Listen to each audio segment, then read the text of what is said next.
একদা মিশরের বাদশাহ ফেরাউন ঘুমন্ত অবস্থায় স্বপ্ন দেখল যে বাইতুল মুকাদ্দাসের দিক থেকে একটি আগুন এসে মিশরের ঘর বাড়ি এবং মূল অধিবাসী কিপ্তিদের জ্বালিয়ে দিচ্ছে, অথচ অভিবাসী বনু ইসরায়েলদের কিছুই হচ্ছে না। এই স্বপ্ন দেখে আতঙ্কিত অবস্থায় সে ঘুম থেকে জেগে উঠল। অতঃপর দেশের বড় বড় জ্যোতিষী এবং জাদুকরদেরকে তার দরবারে সমবেত করল এবং তাদের সামনে স্বপ্নের বৃত্তান্ত বর্ণনা দিয়ে তার ব্যাখ্যা জানতে চাইল। তখন জ্যোতিষীগণ বলল যে অতি সত্বর বনি ইসরায়েলদের মধ্যে এমন একটি পুত্র সন্তান জন্মগ্রহণ করবে যার হাতে আপনার এবং সমস্ত মিশরীয়দের ধ্বংস নেমে আসবে। এই কথা শুনে ফেরাউন মহাচিন্তায় পড়ে গেল। অতপর ফেরাউন উক্ত সন্তানের জন্ম রোধ করার কৌশল হিসাবে তার বাহিনীকে নির্দেশ দিল, আজ থেকে বনি ইসরায়েলদের প্রতিটি গড় নজরদারিতে রাখবে। যার ঘরেই পুত্র সন্তান জন্মগ্রহণ করবে সঙ্গে সঙ্গে তাকে হত্যা করে ফেলবে। এর দ্বারা উদ্দেশ্য ছিল এভাবে হত্যা করতে থাকলে একসময় বনু ইসরায়েল যুবক শূন্য হয়ে যাবে এবং তাদের মেয়েদেরকে দিয়ে সেবিকার কাজ করানো যাবে। অতপর ফেরাউন বাহিনী নির্দেশ মোতাবেক বনি ইসরায়েলদের প্রতিটি গড় নজরদারিতে রাখতে শুরু করে এবং ছেলে সন্তানদেরকে নির্মমভাবে হত্যা করতে থাকে। দীর্ঘদিন পর ফেরাউন বাহিনী ফেরাউনের কাছে গিয়ে বলল, মহারাজ, ছেলে সন্তানদের নিধন করার কারণে দেশে পুরুষ লোকের সংখ্যা আশঙ্কাজনক হারে কমে গেছে। এভাবে চলতে থাকলে আমাদের কাজ করানোর জন্য কোনো পুরুষ খুঁজে পাওয়া যাবে না। তখন ফেরাউন বলল, তাহলে 1 বছরে জন্ম নেওয়া ছেলেদেরকে জীবিত রাখো এবং পরবর্তী বছরে জন্ম নেওয়া ছেলেদেরকে হত্যা করো। এদিকে মুসা আলাইহিস সালামের আম্মাজান গর্ভবতী হলেন। আল্লাহর কি ইচ্ছা, যেই বছর ছেলেদেরকে হত্যা করার বিধান ছিল সেই বছরই মুসা আলাইহিস সালাম তার মায়ের গর্ভে আসলেন। অতপর যথাসময়ে মুসা আলাইহিস সালাম পৃথিবীতে ভূমিষ্ঠ হলেন। তাই মা তার সন্তানকে বাঁচানোর জন্য চিন্তায় পড়ে গেলেন। তখন আল্লাহ তাআলা মুসা আলাইহিস সালামের আম্মাজানকে ইলহামের মাধ্যমে এই নির্দেশ দিলেন যে তোমার ছেলেকে একটি সিন্দুকে রেখে নদীতে ভাসিয়ে দাও এবং তার জীবন নিয়ে আশঙ্কা করবে না। আমি তাকে নিজ জিম্মায় হেফাজতে রাখব এবং পুনরায় তাকে তোমার বুকে ফিরিয়ে দেব আর তাকে নবী হিসাবে মনোনীত করব। অতঃপর মুসা আলাইহিস সালামের আম্মাজান আল্লাহর নির্দেশ অনুযায়ী নবজাতক মুসা আলাইহিস সালামকে একটি সিন্দুকে ভরে নদীতে ভাসিয়ে দিলেন এবং সাথে সাথে তার কন্যা তথা মুসা আলাইহিস সালামের বড় বোনকে নির্দেশ দিলেন, তুমি সিন্দুকটির পিছনে পিছনে যাও এবং সিন্দুকটি কোথায় যায় তা পর্যবেক্ষণ করো। ফলে বড় বোন নদীর তীরে হেঁটে হেঁটে সিন্দুকটিকে নজরদারি করতে লাগলেন। এভাবে সিন্দুকটি ভাসতে ভাসতে এক সময় ফেরাউনের শাহী মহলের ঘাটে বিরল। তখন ফেরাউন পরিবারের এক মহিলা সিন্দুকটি দেখতে পায় এবং তা ওঠানোর জন্য একজন চাকরানিকে পাঠায়। অতপর সিন্দুকটি তুলে যখন খোলা হলো তখন দেখতে পেল ভিতরে ফুটফুটে সুন্দর একটি শিশু আরামে শুয়ে শুয়ে আঙ্গুল চুষছে। তখন ফেরাউনের কন্যা তাকে নিয়ে অন্দর মহলের দিকে রওনা করে। অতপর মহলে গিয়ে সবার সামনে রেখে বলল, আমরা তাকে নদীতে কুড়িয়ে পেলাম। ফেরাউনের স্ত্রী এত সুন্দর শিশুকে দেখে খুশিতে বাগ হয়ে যায় এবং তাকে কোলে নিয়ে খুব আদর যত্ন করতে লাগলো। তখন রাজপ্রাসাদের একজন কর্মচারী বলল, এই বাচ্চাকে তো দেখতে আমাদের চিরশত্রু ইসরায়েলি মনে হচ্ছে, সুতরাং তাকে হত্যা করে ফেলা জরুরি যাতে সে আমাদের দুঃস্বপ্ন বাস্তবায়নকারী না হতে পারে। এই কথা শুনে ফেরাউন বলল, আমিও ঠিক এটাই ভাবছিলাম, এই শিশুকে হত্যা করা হোক। তখন ফেরাউনের স্ত্রী স্বামীকে বলল, কুররাতু আইনিল লি ওয়ালাক লা তাকতুলুহু আলা আন ইয়ানফাআনা আও নাত্তাখিযাহু ওয়ালাদা, অর্থাৎ আপনি এত সুন্দর বাচ্চাটা হত্যা করবেন না। দেখুন কি চমৎকার শিশু, সে আমার এবং আপনার চক্ষু শীতলকারী হবে, অথবা আমরা তাকে নিজেদের ছেলেই বানিয়ে নিব। আশা করি সে আমাদের জন্য মঙ্গলজনক হবে। তখন ফেরাউন স্ত্রীর মন রাখতে গিয়ে বলল, আচ্ছা, তুমি যদি চাও তাহলে তাকে লালন পালন করো, তবে আমার বিশ্বাস বাচ্চাটি আমার চক্ষু শীতলকারী হবে না। অবশেষে ফেরাউনের স্ত্রী মুসা আলাইহিস সালামকে নিজেদের গড়েই রেখে দিল। আল্লাহর কুদরত কত বিস্ময়কর! তারা আপন শত্রুর লালন পালন ও দেখাশোনার দায়িত্বভার নিজেদের মাথায় নিয়ে নিল। অতঃপর মুসা আলাইহিস সালামকে দুধ পান করানোর জন্য বিভিন্ন দাত্রীদেরকে ডেকে আনা হলো, কিন্তু আল্লাহর নির্দেশে মুসা আলাইহিস সালাম কারো স্তনই মুখে নিচ্ছিলেন না। দাত্রীগণ অনেক চেষ্টা করলেন, কিন্তু মুসা আলাইহিস সালাম তাদের কারো দুধ পান করলেন না। তখন শিশুটিকে দুধ পান করানো নিয়ে সবাই চিন্তায় পড়ে গেল। এই অবস্থা দেখে মুসা আলাইহিস সালামের বোন তাদের কাছে এসে বললেন, হাল আদুল্লুকুম আলা আহলি বাইত ইয়াকফুলুনাহু লাকুম ওয়া হুম লাহু নাসিহুন, অর্থাৎ আপনাদের যদি অনুমতি হয় তাহলে আমি এমন একজন দাত্রীর সন্ধান দিতে পারি যিনি অত্যন্ত নেককার মহিলা এবং তার দুধ সমস্ত শিশুরাই পান করে। এই শিশুর খেদমতের জন্য তিনি খুবই উপযোগী হবেন। আপনারা বললে আমি তাকে সঙ্গে করে নিয়েও আসতে পারবো। তখন ফেরাউনের স্ত্রী খুশি হয়ে বললেন, এমন দাত্রী তো আমাদের দরকার, তুমি তাকে যেভাবেই হোক দরবারে নিয়ে আসো। বিনিময়ে তাকে অনেক পারিশ্রমিক দেব। নির্দেশ পেয়ে মুসা আলাইহিসসালামের বোন অত্যন্ত আনন্দে রওনা করলেন। এদিকে মুসা আলাইহিসসালামের আম্মা যান ছেলের চিন্তায় খুবই অস্থির এবং কাতর হয়ে পড়েছিলেন। খোদাই ইলহাম পেয়ে নিজ সন্তানকে নদীতে ভাসিয়ে দিয়ে এসেছেন, কিন্তু মায়ের মমতা তাকে পেরেশান করে তুলেছে। তিনি কি করবেন কি না করবেন কিছুই বুঝে উঠতে পারছিলেন না। এমন সময় তার মেয়ে এসে সংবাদ দিলেন, আম্মা যান, আমার ভাই ফেরাউনের গড়ে আশ্রয় পেয়েছে, কিন্তু সে কোনো দাত্রীর দুধ পান করছে না। তখন আমি বললাম, ইসরায়েল গোত্রে অত্যন্ত ভদ্র এবং নেককার একজন মহিলা আছেন, যিনি এই শিশুকে নিজ সন্তানের মতো লালন পালন করতে পারবেন।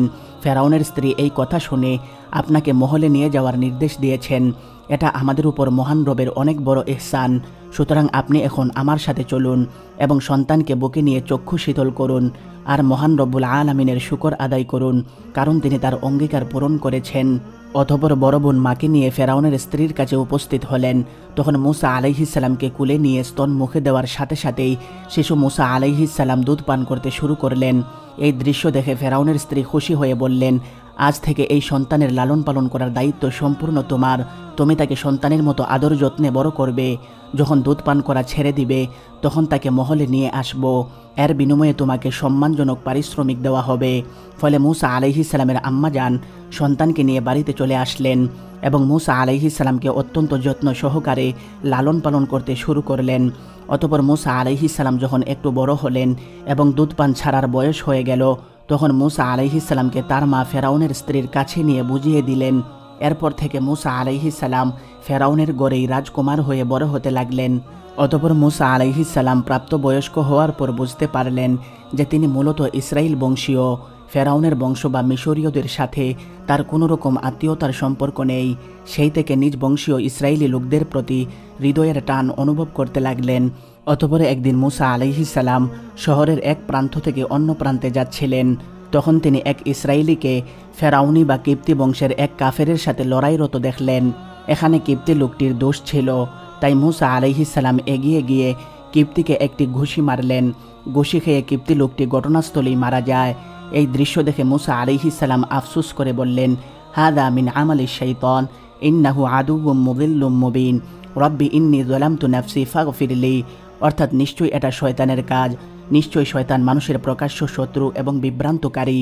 হে আমার রব, আমি নিজের উপর জুলুম করেছি, অতএব আমাকে আপনি ক্ষমা করুন। তখন আল্লাহ তাআলা তার এই অনিচ্ছাকৃত ভুলকে ক্ষমা করে দিলেন। পরের দিন মুসা আলাইহিসসালাম আবারও কোথাও যাচ্ছিলেন। তখন তিনি সেই ইসরায়েলি লোকটিকে আরেকজনের সাথে ঝগড়া করতে দেখলেন। লোকটি মুসা আলাইহিসসালামকে দেখে আবারও সাহায্য চাইল, কিন্তু মুসা আলাইহিসসালাম তাকে এবার সাহায্য করলেন না। তিনি তাকে নসিহত করে বললেন, তোমার এই ঝগড়াটে স্বভাব পরিবর্তন করো, এটা তোমার জন্য অত্যন্ত খারাপ। কিন্তু লোকটি এই নসিহত আমলে নিল না। সে রেগে গিয়ে গতকালের কিপ্তি হত্যার বিষয়টি অন্যান্য মানুষদের কাছে ফাঁস করে দিল। অতঃপর এই খবর যখন ফেরাউনের কাছে গেল, তখন ফেরাউন বলল, আমি তাকে ছোটবেলা থেকেই শত্রু ভাবতাম, তার সাথে আমার কোনো কালেই সম্পর্ক ছিল না। তোমরা তাকে গ্রেফতার করে শাস্তি দাও।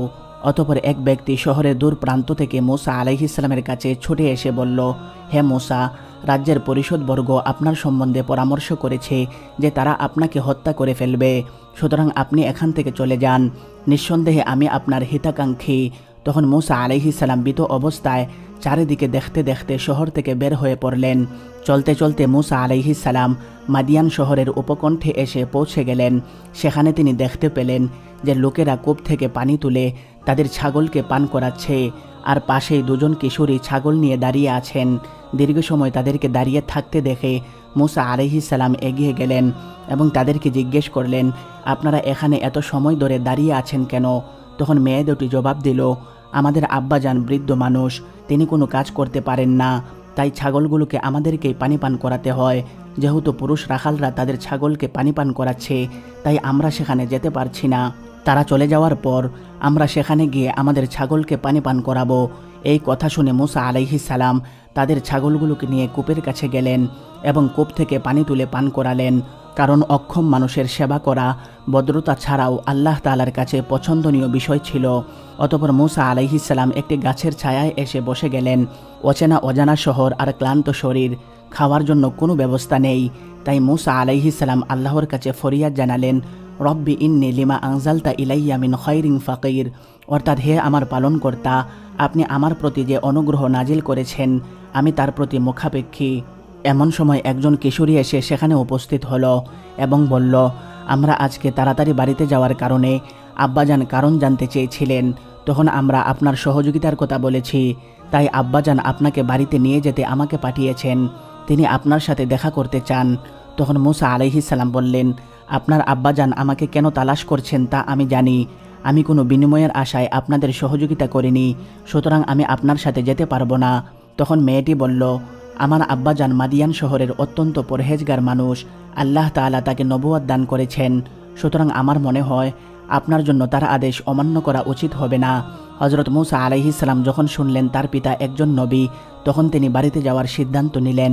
তিনি মেয়েটিকে বললেন, আমি আপনার সাথে আপনাদের বাড়িতে যাব, তবে শর্ত হলো আমি আপনার সামনে সামনে চলব আর আপনি আমার পিছনে চলে আমাকে রাস্তা বলে দিবেন। অতঃপর তারা চলতে শুরু করলেন। চলতে চলতে বাড়িতে পৌঁছে গেলেন। তখন হজরত শুআয়ব আলাইহিস সালাম বললেন, বাবা, আজকে তুমি আমাদের মেহমান, তুমি আমাদের বাড়িতে খাওয়া দাওয়া করে যাবে। তখন মুসা আলাইহিস সালাম বললেন, আমার ঐতিহ্য হলো আমি কাউকে সহযোগিতা করলে তার বিনিময় গ্রহণ করি না, সুতরাং আমি আপনার বাড়িতে খাওয়া দাওয়া করতে পারবো না। শুনলাম আপনি আল্লাহর নবী, তাই দেখা করতে আসলাম। তখন শুআয়ব আলাইহিস সালাম বললেন, এটা বিনিময় নয়, আমার ঐতিহ্য হলো মুসাফির আসলে মেহমানদারি করা, সুতরাং তুমি খেতে পারো। অতঃপর তারা একসাথে বিভিন্ন গল্প করে খাওয়া দাওয়া করলেন।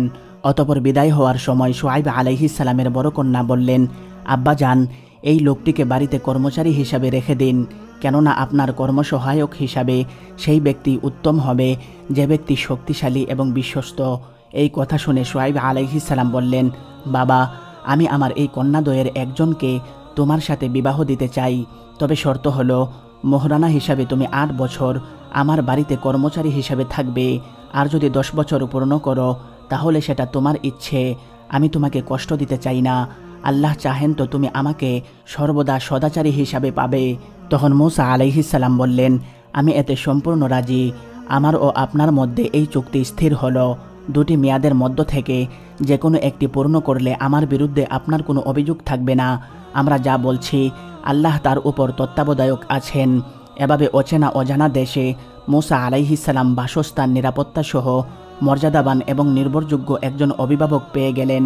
সেই সঙ্গে পেয়ে গেলেন একজন নেককার জীবনসাথী। অতঃপর তিনি স্ত্রীকে নিয়ে সেখানে সুখ স্বাচ্ছন্দ্যে 10 বছর অতিবাহিত করলেন। অতঃপর মুসা আলাইহিস সালাম শ্বশুরের কাছ থেকে বিদায় নিয়ে গর্ভবতী স্ত্রী এবং 2 সন্তান নিয়ে পুনরায় মিশরের পথে রওনা করলেন। চলতে চলতে তুর পাহাড়ের নিকটবর্তী স্থানে পৌঁছার পর হঠাৎ স্ত্রীর প্রসব বেদনা শুরু হলো, তাই তিনি সেখানে তাঁবু স্থাপন করলেন। তখন প্রচণ্ড ঠান্ডা ও তুষারপাতের কারণে স্ত্রীর জন্য আগুনের প্রয়োজন দেখা দিল। মুসা আলাইহিস সালাম পাথরে পাথরে ঘষে আগুন জ্বালানোর চেষ্টা করলেন, কিন্তু তিনি পারলেন না। তিনি দিশেহারা হয়ে চারিদিক দেখতে লাগলেন। হঠাৎ কিছুটা দূরে পাহাড়ের মধ্যে আগুনের হুলকা নজরে পড়ল, তাই তিনি স্ত্রীর কাছে গিয়ে বললেন, তোমরা এখানে অবস্থান করো, আমি নিকটেই আগুন দেখতে পেয়েছি, সম্ভবত আমি সেখান থেকে তোমাদের জন্য কিছু আগুন জ্বালিয়ে আনতে পারবো। অতঃপর মুসা আলাইহিস সালাম আশান্বিত হয়ে যতই আগুনের নিকটবর্তী হন, আগুনের হুলকা ততই পিছাতে থাকে। তিনি আশ্চর্য হয়ে দেখলেন সবুজ গাছের উপর আগুন জ্বলছে, অথচ গাছের পাতা পুড়ছে না, বরং তার উজ্জ্বলতা আরও বেড়ে যাচ্ছে। বিস্ময়ে অভিভূত মুসা আলাইহিস সালাম এক দৃষ্টে আগুনটির দিকে তাকিয়ে রইলেন। হঠাৎ চারপাশ থেকে এক গুরুগম্ভীর আওয়াজ এলো, ইয়া মুসা ইন্নি আনা রব্বুক ফাখলা নালাইক ইন্নাকা বিল ওয়াদিল মুকদ্দাসি তুয়া, অর্থাৎ হে মুসা, আমি তোমার পালনকর্তা, অতএব তুমি তোমার জুতা খুলে ফেলো, তুমি পবিত্র উপত্যকা তুবায় রয়েছ। অতঃপর আবারও আওয়াজ এলো, হে মুসা, আমি তোমাকে নবী হিসাবে মনোনীত করেছি, অতএব তোমাকে যা প্রত্যাদেশ করা হচ্ছে তা তুমি মনোযোগ দিয়ে শোনো। নিশ্চয়ই আমি আল্লাহ, আমি ব্যতীত কোনো উপাস্য নেই, অতএব আমার ইবাদত করো এবং আমার স্মরণে সালাত কায়েম করো। কিয়ামত অবশ্যই আসবে, কিন্তু আমি তা গোপন রাখতে চাই, যাতে প্রত্যেকে তার কর্ম অনুযায়ী ফল লাভ করতে পারে। সুতরাং যে ব্যক্তি কিয়ামতে বিশ্বাস রাখে না এবং নিজ প্রবৃত্তির অনুসরণ করে, সে যেন তোমাকে নিবৃত্ত না করে, তাহলে তুমি ধ্বংস হয়ে যাবে। বিশ্বাসগত নসিহত করার পর এবার কর্মগত নির্দেশ দিয়ে আল্লাহ তাআলা বললেন, হে মুসা, তোমার ডান হাতে ওটা কি? তখন মুসা আলাইহিস সালাম বললেন, হিয়া আসায়া আতাওয়াক্কাউ আলাইহা ওয়া আহুশু বিহা আলা গনমি ওয়ালিয়া ফিহা মাআরিবু উখরা, অর্থাৎ এটা আমার লাঠি, এর উপরে আমি ভর দেই এবং এর দ্বারা আমার ছাগল পালের জন্য গাছের পাতা জেরে নামাই, তাছাড়া এর দ্বারা আমার অন্যান্য কাজও চলে। তখন আল্লাহ তাআলা বললেন, হে মূসা, তুমি ওটা মাটিতে ফেলে দাও। নির্দেশ অনুযায়ী মূসা আলাইহিস সালাম লাঠিটি মাটিতে ফেলে দিলেন। সঙ্গে সঙ্গে লাঠিটি সাপ হয়ে নড়াচড়া করতে লাগলো। এটা দেখে মূসা আলাইহিস সালাম ভয় পেয়ে গেলেন। তখন আল্লাহ তাআলা বললেন, খুযহা ওয়ালা তাখাফ সানুঈদুহা সিরাতাহাল উলা, অর্থাৎ হে মূসা, তুমি ভয় না পেয়ে লাঠিটিকে ধরো, আমি এক্ষুনি তাকে পূর্বের অবস্থায় ফিরিয়ে দেব। তখন মূসা আলাইহিস সালাম লাঠিটিকে ধরলেন, সঙ্গে সঙ্গে আগের মতো লাঠি হয়ে যায়। অতঃপর আল্লাহ তাআলা মূসা আলাইহিস সালামকে দ্বিতীয় মুজিজা দেওয়ার জন্য বললেন, হে মূসা, তুমি তোমার হাত বগলের নিচে রাখো, তারপর দেখবে উজ্জ্বল ও নির্মল আলো নিয়ে হাতটি বের হয়ে আসবে। এটি আমার আরেকটি নিদর্শন রূপে দিলাম। এটা এজন্য যে আমি তোমাকে আমার বিরাট নিদর্শনাবলীর কিছু অংশ দেখাতে চাই। এভাবে তুর পাহাড়ের মধ্যে মূসা আলাইহিস সালামকে নবুয়ত এবং বিভিন্ন মুজিজা দেওয়ার পর আল্লাহ তাআলা এবার নির্দেশ দিয়ে বললেন, ইযহাব ইলা ফিরআউনা ইন্নাহু তাগা, অর্থাৎ হে মূসা, তুমি এখন ফেরাউনের কাছে যাও, সে সমস্ত সীমা লঙ্ঘন করে ফেলেছে। তখন মূসা আলাইহিস সালাম বললেন, হে আমার পালনকর্তা, আমার বক্ষ উন্মোচন করে দিন এবং আমার কাজ সহজ করে দিন, আমার জিহ্বা থেকে জড়তা দূর করে দিন, যাতে তারা আমার কথা বুঝতে পারে, এবং আমার পরিবারের মধ্য থেকে আমার ভাই হারুনকে সাহায্যকারী নিযুক্ত করে দিন। তখন জবাবে আল্লাহ তাআলা বললেন, হে মূসা, তুমি যা যা চেয়েছো সবই তোমাকে দেওয়া হলো, শুধু এবার কেন আমি তোমার উপরে জন্মের পর নদীতে ভাসিয়ে ফেরাউনের গড়ে লালন পালনের ব্যবস্থা করে অনুগ্রহ করেছিলাম। এভাবে কথোপকথনের পর মূসা আলাইহিস সালাম আবারও মিশরের দিকে রওনা করলেন। মিশরে গিয়ে আল্লাহর নির্দেশ মতো মূসা আলাইহিস সালাম ভাই হারুনকে নিয়ে ফেরাউনের দরবারে পৌঁছে গেলেন। অতঃপর ফেরাউনকে বললেন, হে ফেরাউন, আমি বিশ্বপ্রভুর পক্ষ থেকে প্রেরিত রাসূল, আল্লাহর পক্ষ থেকে যে সত্য এসেছে তার ব্যতিক্রম কিছু না বলার ব্যাপারে আমি প্রতিজ্ঞাবদ্ধ। আমি তোমাদের নিকট তোমাদের পালনকর্তার নিদর্শন নিয়ে আগমন করেছি। অতএব তুমি বনী ইসরাইলগণকে আমার সাথে পাঠিয়ে দাও। তুমি বনী ইসরাইলদের উপরে নিপীড়ন করো না। আমরা আল্লাহর পক্ষ থেকে ওহী লাভ করেছি যে যে ব্যক্তি মিথ্যারূপ করে এবং মুখ ফিরিয়ে নেয় তার উপর আল্লাহর আযাব নেমে আসে। এই কথা শুনে ফেরাউন তাচ্ছিল্যের সঙ্গে বলল, আমরা কি তোমাকে শিশু অবস্থায় আমাদের মধ্যে লালন পালন করিনি এবং তুমি কি আমাদের মাঝে তোমাদের জীবনের বহু বছর কাটাওনি? আর তুমি হত্যাকাণ্ডের অপরাধ করেছিলে, এরপরেও তুমি আমাকে পালনকর্তা না মেনে অন্যকে পালনকর্তা বলছো। আসলে তুমিই হলে অকৃতজ্ঞদের অন্তর্ভুক্ত। তখন জবাবে মূসা আলাইহিস সালাম বললেন, আমি সে অপরাধ তখন করেছি যখন আমি ভ্রান্ত ছিলাম। অতঃপর আমি ভীত হয়ে তোমাদের কাছ থেকে পলায়ন করেছিলাম। এরপর আমার পালনকর্তা আমাকে প্রজ্ঞা দান করেছেন এবং আমাকে রাসূলগণের অন্তর্ভুক্ত করেছেন। অতঃপর আমার প্রতি তোমার যে অনুগ্রহের কথা বলছো তা এই জন্য যে তুমি বনী ইসরাইলকে গোলাম বানিয়ে রেখেছিলে। তখন ফেরাউন এই কথার জবাব না দিয়ে আকীদাগত প্রশ্ন তুলে বলল, তোমাদের কথিত বিশ্বজগতের পালনকর্তা আবার কে? তখন মূসা আলাইহিস সালাম বললেন, যিনি নবমণ্ডল ভূমণ্ডল এবং এতদুভয়ের মধ্যবর্তী সব কিছুর পালনকর্তা, যিনি তোমাদের জন্য পৃথিবীকে বিছানাস্বরূপ বানিয়েছেন এবং তাতে চলার পথসমূহ তৈরি করেছেন। তিনি আকাশ থেকে বৃষ্টি বর্ষণ করেন এবং তা দ্বারা বিভিন্ন প্রকার উদ্ভিদ উৎপন্ন করেন এবং তোমরা তা আহার করো এবং তোমাদের চতুষ্পদ জন্তুসমূহ চড়িয়ে থাকো। নিশ্চয়ই এতে বিবেকবানদের জন্য নিদর্শন রয়েছে। এই জবাব শুনে ফেরাউন তার পরিষদবর্গকে বলল, তোমরা কি শুনছ না? আসলে তোমাদের প্রতি প্রেরিত এই রাসূলটি আস্ত একটা পাগল। অতঃপর ফেরাউন মূসা আলাইহিস সালামকে বলল, যদি তুমি আমার পরিবর্তে অন্যকে উপাস্যরূপে গ্রহণ করো তবে আমি অবশ্যই তোমাকে কারাগারে নিক্ষেপ করব। তখন মূসা আলাইহিস সালাম বললেন, আমি তোমার কাছে কোনো স্পষ্ট নিদর্শন নিয়ে আগমন করলেও কি তুমি আমাকে কারাগারে নিক্ষেপ করবে? তখন ফেরাউন তাচ্ছিল্য ভরে বলল, হে মূসা, যদি তুমি কোনো নিদর্শন নিয়ে এসে থাকো তাহলে তা উপস্থিত করো, যদি তুমি সত্যবাদী হয়ে থাকো। তখন মূসা আলাইহিস সালাম নিজের হাতের লাঠি মাটিতে নিক্ষেপ করলেন, ফলে তৎক্ষণাৎ তা একটা জলজ্যান্ত অজগর সাপে পরিণত হয়ে গেল। এই দৃশ্য দেখে ফেরাউন মহলের সবাই আতঙ্কিত হয়ে গেল। প্রিয় বন্ধুগণ, আজকের মতো এই পর্যন্তই। ভিডিওটি ভালো লাগলে একটা লাইক দিন, আর দ্বিতীয় পার্ট দেখতে চাইলে কমেন্ট বক্সে জানিয়ে দিন।